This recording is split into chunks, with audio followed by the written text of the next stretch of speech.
Behind the Line Extra for your Saturday, October 12th, 2019. I am your host, KC. Follow me on Twitter at KC_BTL84. Got my NFL plays coming up. I love the plays for Sunday's games. I told you going into last weekend it was going to be a tough go of it with our NFL plays. The lines last weekend were spot on. We ended up breaking even, but this Sunday I really like these games. Should be a big weekend for us in both college and the NFL. It's going to be a great weekend of football. We finally got a good college football weekend to go along with the NFL on Sunday. If you missed my college plays, I released them yesterday morning. You can go back and listen and get them in before the games kick off today. Going to start with Tom Brady. Stats can be very misleading.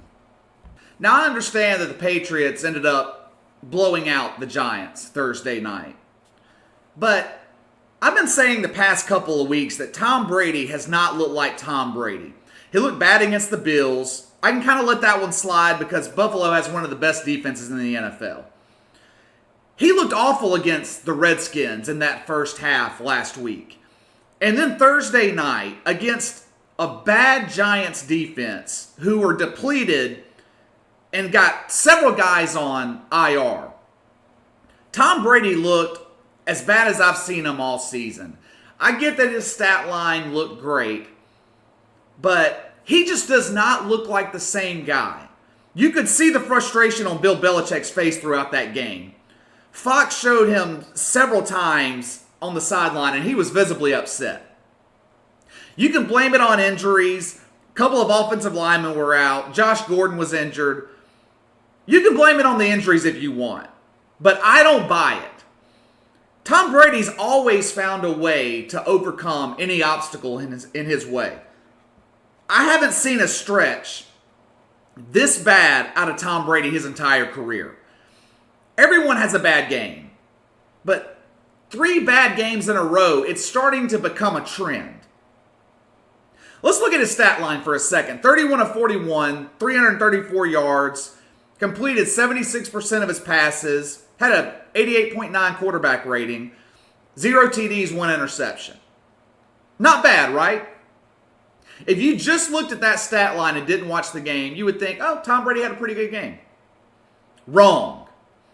Another red zone interception on a god-awful pass to Julian Edelman that Brady just missed. He just missed him. 3rd week in a row that he's thrown an interception in the red zone. Then he had a strip sack fumble that was returned for a Giants touchdown. Sacked 3 times Thursday night. The Patriots were up 14-0 in the second quarter. They were poised to run away with this game. And Tom Brady's bad play let New York back in the game in about 90 seconds. About 90 seconds it was tied up 14-14. The Giants had all the momentum going into halftime. New England's defense bailed them out once again Thursday night.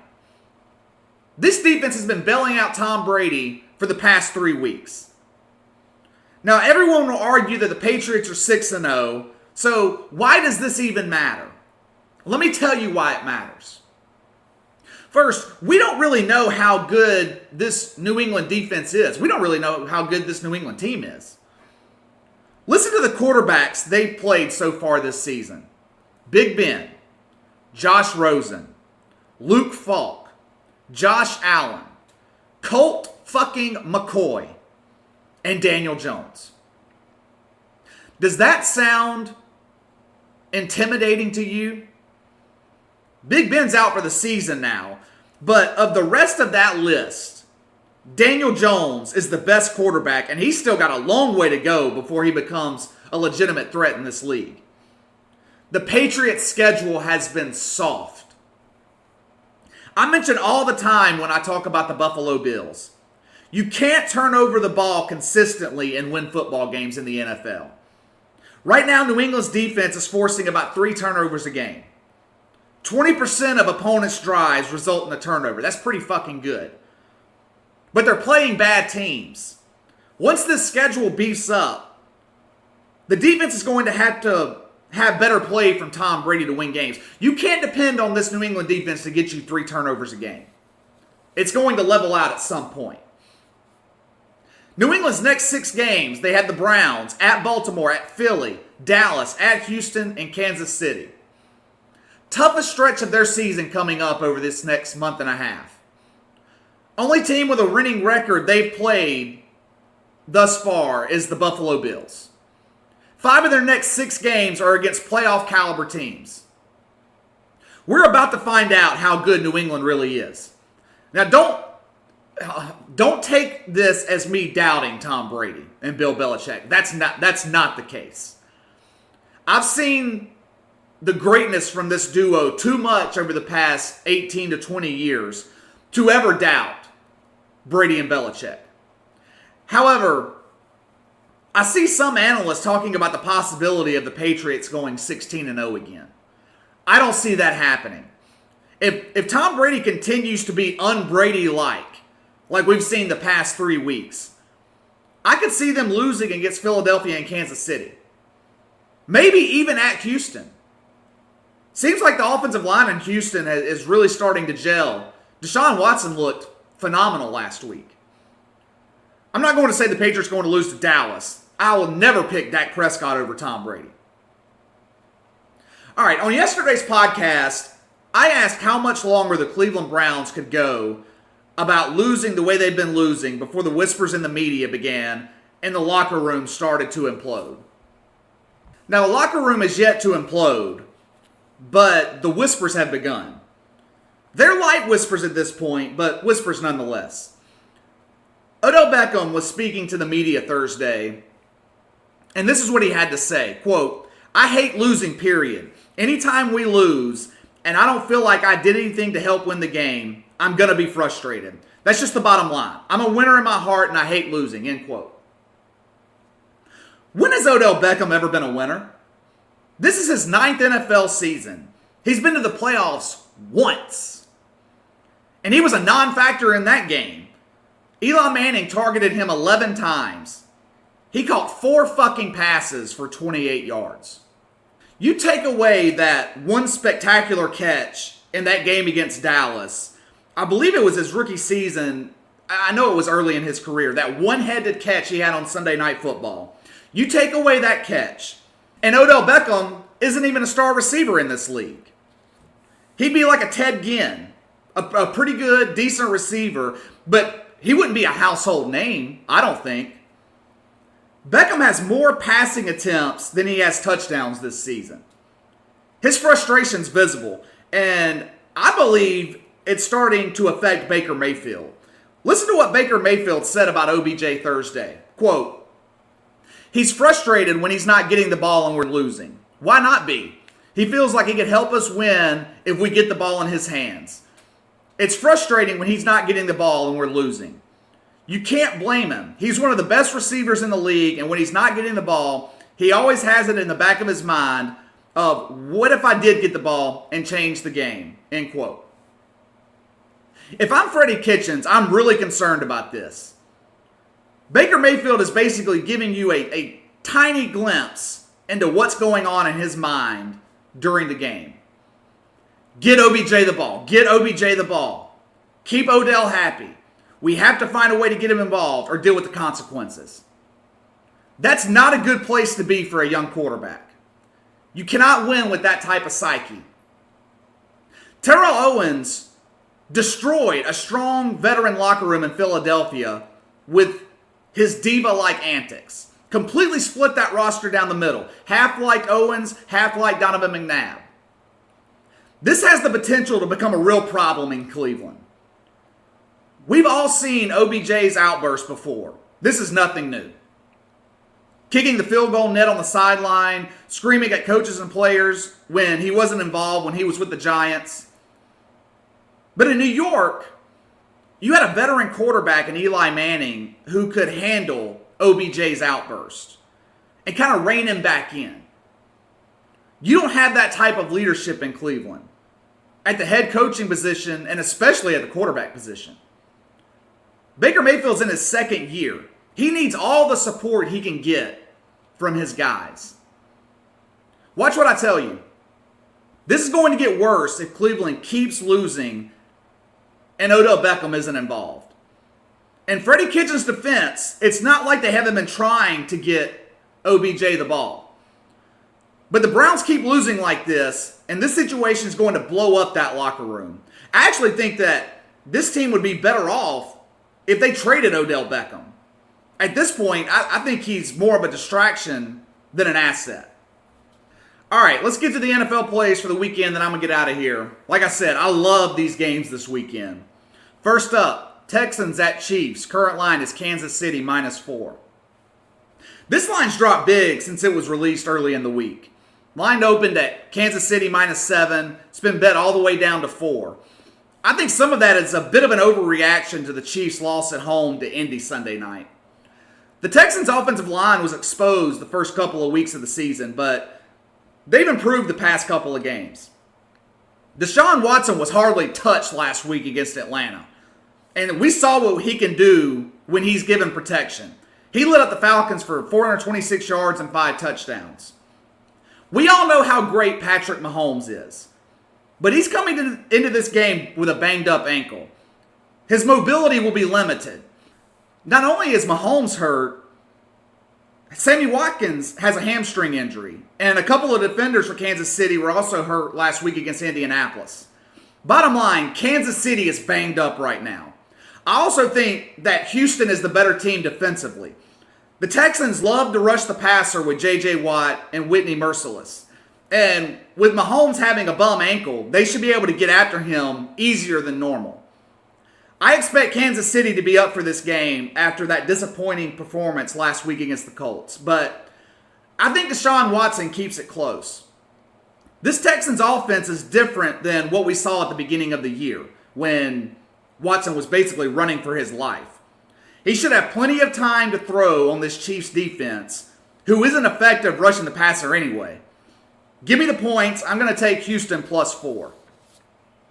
Next up, Saints at Jaguars. Current line, Jacksonville -1. Minshew Mania must be alive and well, because I can't believe the line in this game. This might be one of those games where Vegas is kind of luring you in, but I'm going to take the bait. Just for a second, take the teams out of this equation and just consider the number for this point, okay? If I told you that Team A has a much better defense, better offensive line, better running backs and receivers, better special teams, better head coach, and a better quarterback, and that they were an underdog and actually getting a point against their opponent, wouldn't you take Team A, the better team? That's exactly my point with the Saints on the road against Jacksonville. Gardner Minshew has been okay this season, but like any rookie quarterback, he's had his struggles. And now he faces one of the best defensive units in the NFL. Minshew struggles to recognize and avoid the pass rush, and he's already fumbled 7 times this year. The Saints have one of the best pass rushes in the league, led by Cam Jordan. They average about 3 sacks a game. We saw last week what Teddy Bridgewater can do against a weak defense. He will have another opportunity this week against this Jacksonville defense. The Jags have already given up over 30 points twice in 5 games. And this pass rush in Jacksonville isn't what it was back in 2017. You take away that 9-sack game they had on Thursday Night Football against the Titans, and this team averages about 1 sack a game. They're not rushing the passer like they were a couple of years ago. Now, I know Alvin Kamara is listed as questionable at this point, but I think he'll play. I think he and Latavius Murray could have a big day against this Jacksonville defense, who ranks near the bottom of the league in run defense. New Orleans is a good road team. They're 8-3 against the spread their last 11 road games. I faded my Saints last week against Tampa. I'm not making that mistake again. Sean Payton's done an excellent job working around Teddy Bridgewater's skill set and putting this team in a position to win games by any means necessary.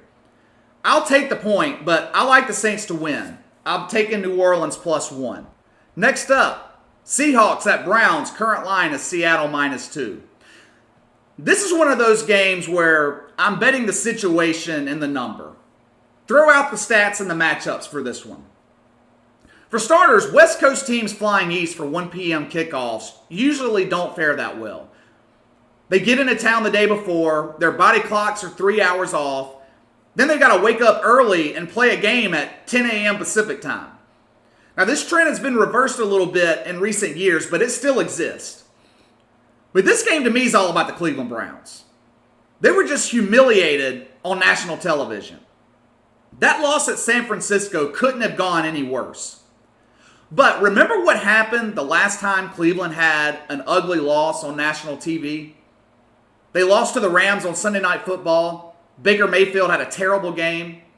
Rex Ryan came out and said that Mayfield was overrated. What happened after that? The Browns responded with a beatdown at Baltimore and completely dominated the Ravens.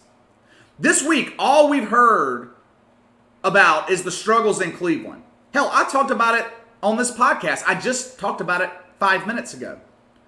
NFL teams that get embarrassed on national television generally come back the next game highly motivated and ready to prove the media and the doubters like me wrong. That's exactly the situation we have Sunday in Cleveland. Give me the points. Taking the Browns +2. Next up, Falcons at Cardinals. Current line, Atlanta -2. I generally stay away from road favorites in the NFL. I love my home dogs, but this game's a little bit different. Dan Quinn is coaching for his job right now in Atlanta, and the Falcons are due for a win. If you listen to this podcast regularly, you know I'm no fan of Matt Ryan. I think he's highly overrated and can't win the big game. However, Matt Ryan and the Falcons usually win the games they're supposed to win. Atlanta's been god-awful defensively, but the offense has generally played pretty well, especially against weaker defenses like you have in Arizona. This 28th ranked Cardinals defense struggles rushing the passer, has a weak secondary, and opponents score on nearly 50% of their drives. Also, this is a young team in Arizona. Rookie quarterback Kyler Murray and rookie head coach Cliff Kingsbury are coming off their first win of the season. Hell, their first NFL win. The offense was dominant last week at Cincinnati. Prime letdown spot for a young team. Coming off their first win of the season, playing a veteran team that's had a disappointing start to the year. Hell, Atlanta hasn't won a game since week 2 against the Eagles. The Cardinals start games off slowly. Kyler Murray usually doesn't get going until the second half. I think the Falcons build an early lead and they keep it. I'm going to swallow the points here, taking Atlanta -2. Cowboys at Jets, current line Dallas -7. My favorite play of the weekend. This Jets team is banged up. They've been banged up all year, but they're getting quarterback Sam Darnold back after missing the last few weeks with mono. I've been screaming it loudly all year that the Dallas Cowboys are overrated. It's been exposed the last 2 weeks. What have I said all year? To stop Dak Prescott and this Cowboys offense, all you have to do is contain Ezekiel Elliott. Just like the Packers and Saints, the Jets have the defensive personnel to stop the run. They rank 7th in the league, allowing about 70 rushing yards a game. In Sam Darnold's only start of the season, this Jets team played relatively well. They were leading the Bills 16-0 before they collapsed in the second half. The Jets defense isn't bad. They just haven't been able to get any production offensively without Sam Darnold. The square public bettors are all over the Cowboys in this game. Yet the lines dropped by 1.5. This game opened Dallas -8.5. Prime case of reverse line movement. I think this is a low-scoring game. I like Dallas to win, but I'll gladly take the free touchdown, taking the Jets +7. All right, couple of freebies here that I'm not including in my picks, but these are 2 other games that I'm putting just small wagers on, and I'm going with these 2 games in my pool play. I like Tennessee to cover +2 at Denver and win that game. Feel like we're getting a bit of an overreaction here on Denver's win last week against the Chargers. Tennessee's got a tough defense. I think Joe Flacco returns to form and the Titans win that game on the road. Also, I like the 49ers to cover +3 at the Rams. Sean McVay and the Rams are falling apart. This offense is struggling right now without a running game. And the 49ers are coming in on fire. This will be the toughest test of the year for San Francisco, and they're in a bit of a letdown spot after that beatdown against the Browns on Monday Night Football. They're also on a short week, but they don't have to travel real far. 49ers have a pretty good defense. Don't know if they win, but I do like them to cover Sunday afternoon in Los Angeles. All right, that's all for today. I'm out of here. Hit the like and subscribe button. It really goes a long way in supporting the podcast and helping us get noticed. Leave a comment in the section below. Let me know your NFL picks for the weekend. I'll be back Tuesday morning with the good, the bad, and the ugly. Have a great weekend, guys. I'll see you on Tuesday.